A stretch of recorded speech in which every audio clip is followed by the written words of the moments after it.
الحمد لله الحمد لله البديع الهادي إلى بيان محياء الرشد أمد أرباب النهى ورسم شمس البيان في صدور العلماء نشهد أن لا إله إلا الله ونشهد أن محمدا عبده ورسوله الذي لا نبي بعده اللهم صل وسلم وبارك على سيدنا محمد وعلى آله وأزواجه وذرياته أجمعين.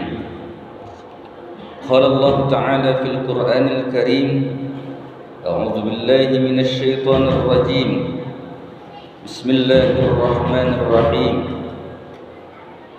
قل صدق الله فاتبعوا ملة إبراهيم حنيفا وما كان من المشركين إن أول بيت وضع للناس للذي ببكة مباركا وهدى للعالمين فيه آيات بينات مقام إبراهيم ومن دخلها كان آمنا وللناس على الله حج البيت من استطاع إليه سبيلا ومن كفر فإن الله غني عن العالمين.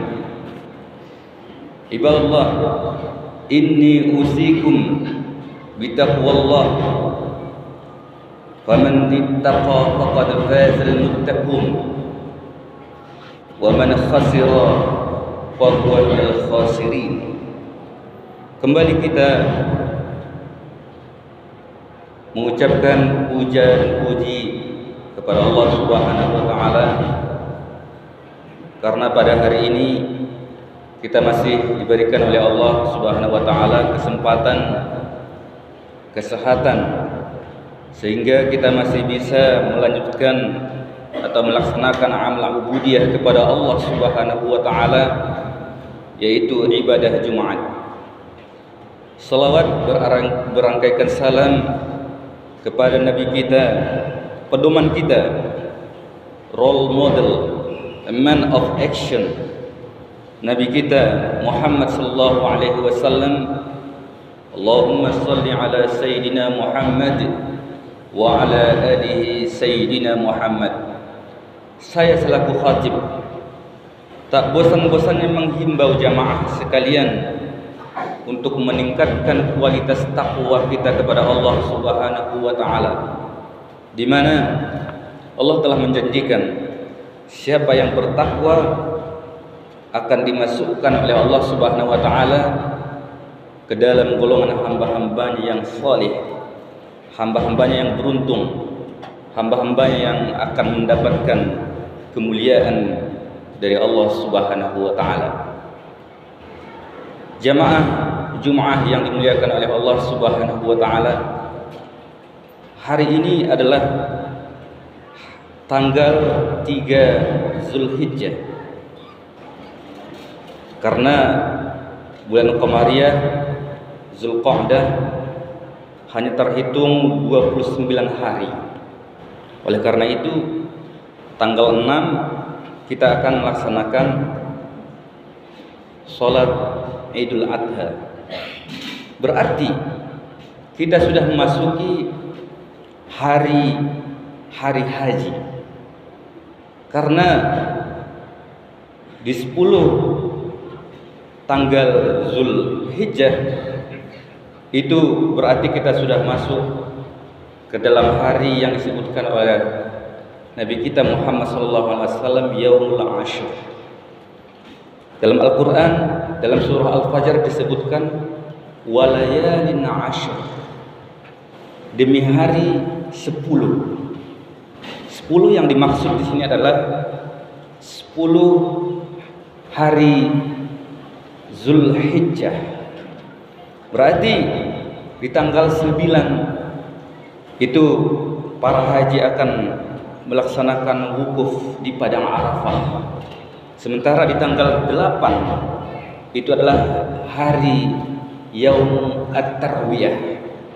Jemaah Jumat yang dimuliakan Allah Subhanahu wa taala, Allah menyebutkan dalam Al-Quran dalam surah At-Taubah, Inna iddatallahi isna asyara syahra. Sesungguhnya di sisi Allah Subhanahu wa taala ada 12 bulan, yaitu dimulai dari Muharram, kemudian diakhiri dengan Zulhijjah. Artinya di hari ini adalah bulan yang sangat dimuliakan oleh Allah Subhanahu wa taala. Bulan sangat diistimewakan oleh Allah Subhanahu wa taala. Kalau bisa diibaratkan, bulan ini adalah derajatnya hampir sama dengan bulan Ramadan. Kita sudah melewati bulan Ramadan, sekarang adalah bulan yang diistimewakan oleh Allah Subhanahu wa taala, hari yang disunnahkan oleh Allah Subhanahu wa taala untuk menyalurkan sedekah. Oleh karena itu, di dalam hadis Nabi sallallahu alaihi wasallam ada suatu ibadah yang lebih mulia daripada jihad di jalan Allah Subhanahu wa taala. Kita mengenali di sejarah Islam bahwasanya banyak sekali perang jihad membela tanah air, membela Islam. Begitu juga di Indonesia. Kita dulu menggunakan strategi atau taktik perang gerilya yang dipimpin oleh Jenderal Sudirman. Kalau mungkin Jenderal Sudirman tidak memiliki taktik yang kuat, taktik yang powerful, bisa jadi negara kita ini belum mencapai kemerdekaan. Artinya apa? Bahwasanya di hari ini adalah hari yang diistimewakan oleh Allah Subhanahu wa taala, hari yang lebih mulia daripada jihad. Hari yang lebih mulia daripada jihad di jalan Allah Subhanahu wa taala. Oleh karena itu, Allah Subhanahu wa taala menganjurkan kepada kita, fala tuzlimu fihinna anfusakum. Jangan kamu menzalimi diri kamu sendiri. Artinya apa? Kita ini adalah sebagai makhluk yang diistimewakan oleh Allah Subhanahu wa taala, diamanahkan oleh Allah Subhanahu wa taala menjadi khalifah. Khalifah artinya adalah kita harus memuliakan tetangga. Nanti di 10 Zulhijjah, kita yang di luar Saudi disunnahkan untuk menyembelih kambing, lembu, atau kerbau. Artinya apa? Islam memiliki nilai sosial yang sangat kuat. Islam memiliki nilai sosial yang sangat kuat. Mungkin di agama-agama lain tidak memiliki nilai sosial yang lebih tinggi daripada Islam. Ibnu Khaldun adalah seorang pemikir yang sangat cendekiawan, yang sangat pintar, yang sangat pemikirannya brilian. Bahkan disebutkan Adam Smith, seorang pemikir ekonom, beliau adalah sangat diagung-agungkan oleh ekonom konvensional. Banyak pemikir mengatakan bahwasanya pemikirannya itu diambil dari pemikiran Ibnu Khaldun, lahir dari Tunisia, orang Arab, orang Muslim.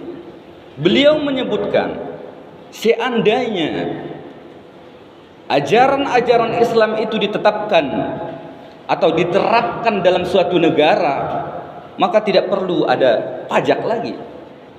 Karena negara Islam adalah memiliki ajaran nilai sosial yang sangat tinggi.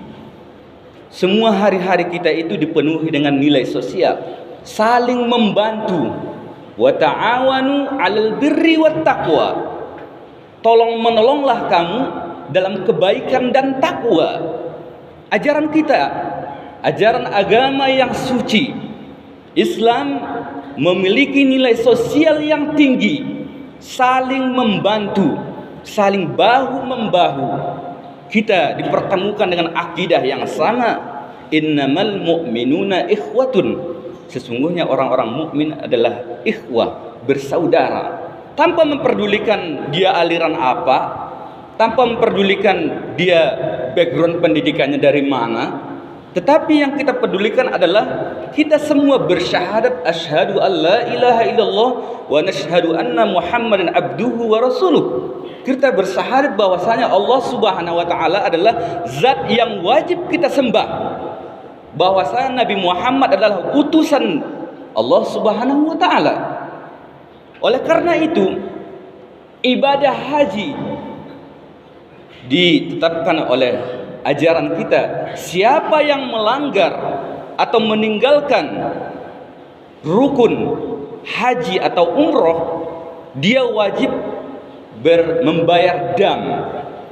Dam artinya kita harus membeli satu seekor kambing untuk disalurkan kepada fakir dan miskin. Kalau misalnya kita tidak membayar dam, maka berarti rukun haji yang kita jalankan itu batal. Oleh karena itu, kita memiliki agama yang suci, yang memiliki nilai sosial yang sangat tinggi, bahu membahu, tolong menolong. Oleh karena itu, di bulan ini dianjurkan oleh Allah Subhanahu wa taala untuk menerapkan nilai sosial yang diajarkan oleh Nabi Muhammad SAW, saling membantu, saling tolong menolong. Coba kita perhatikan, tetangga kita ada enggak yang belum kuliah, ada enggak yang belum sekolah, atau ada yang masih kelaparan, atau bisa jadi tetangga kita belum pernah merasakan makanan enak. Mungkin saudara-saudara jamaah Jum'ah yang dimuliakan oleh Allah Subhanahu wa taala makan daging setiap hari, makan ayam setiap hari. Tetapi tetangga-tetangga kita di luar sana, jangankan makan ayam, beras pun tidak ada. Itu yang harus kita terapkan dalam hati kita. Kiai Ahmad Dahlan, pelopor atau pendiri Muhammadiyah, tidak meninggalkan karya begitu banyak, tetapi wasiatnya adalah wasiat al-ma'un. Beliau memberikan kajian kepada murid-muridnya, wasiat al-ma'un. Setiap hari yang dibaca adalah ara'aital ladzi yukazzibu bid-din fadzalikal ladzi yad'ul yatim. Kajiannya setiap hari adalah ara'aital ladzi yukazzibu bid-din. Tahukah kamu siapa yang mendustakan agama? Fadzalikal ladzi yad'ul yatim, yaitu orang-orang yang tidak mau membantu anak yatim. Anak yatim kita biarkan, anak yatim kita biarkan sengsara. Apakah ini termasuk amal soleh? Bukan. Amal soleh itu adalah bersifat umum. Nabi Muhammad SAW tidak memberikan tafsil atau detail apa amal soleh. Karena apa? Perbuatan baik itu sangat banyak definisinya.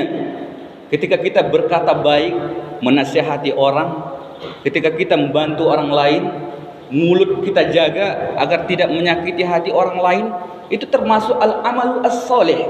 Kita bimbing keluarga kita, kita benahi keluarga kita, anak cucu kita, agar tidak melakukan perbuatan-perbuatan yang tidak diridhoi oleh Allah Subhanahu wa taala, seperti tawuran, judi online, game.